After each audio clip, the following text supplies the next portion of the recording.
আসসালামু আলাইকুম। আপনাদের জন্য আজকে আবার একটা রান্নার ব্লগ নিয়ে এলাম। আমি আজকে বানিয়েছি অন্থন স্যুপ। প্রথমেই তো সকালের ভিডিওতে আমি দেখেছি আমি কিছু অন্থন বানিয়ে রেখেছিলাম।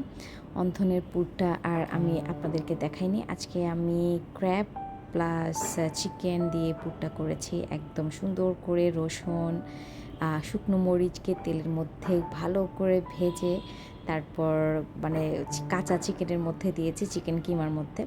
তো আমি সুন্দর করে অন্থনগুলো একে একে রেডি করে নিচ্ছি। আমার এই অন্থন শেটগুলো কেনা, এগুলো 25 পিসের একটা শিট থাকে, 50-60 টাকার মতো নেয়। আজকে আমি ওপেন করে দেখি যে এখানে 11টার মতো শিট আছে। এর আগেই বাকি বোধহয় কিছু বানিয়েছিলাম। তো যা ছিল তাই দিয়ে আমি অন্থনগুলো রেডি করে নিয়েছি। আর এই ডিশটা আমার প্রথমবার বানানো, আর অনেক দিন চিন্তা করছিলাম বানাবো। এখানে আমি 2 প্যাকেট চিকেন থাই স্যুপ নিয়েছি।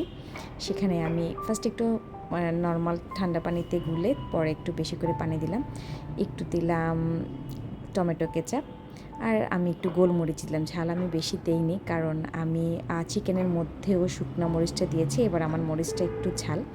দেন ভালো করে স্যুপটা যখন বয়েল হলো, আমি অন্থনগুলো দিয়ে দিচ্ছি।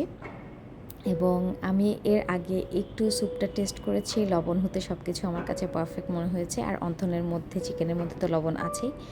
দেন এই জন্য আমি বেশি লবণ দিতে চাচ্ছিলাম না, বেশি ঝাল দিতে চাচ্ছিলাম না, কারণ মানহা এবং মানহার আব্বু ওরা বেশি ঝাল খেতে পছন্দ করে না। সুন্দর করে 5 মিনিটের মতো একটু বয়েল করে নিলাম। এরপর উপরে সামান্য আরেকটু চিলি ফ্লেক্স ছিটিয়ে এই তো নামিয়ে নিলাম।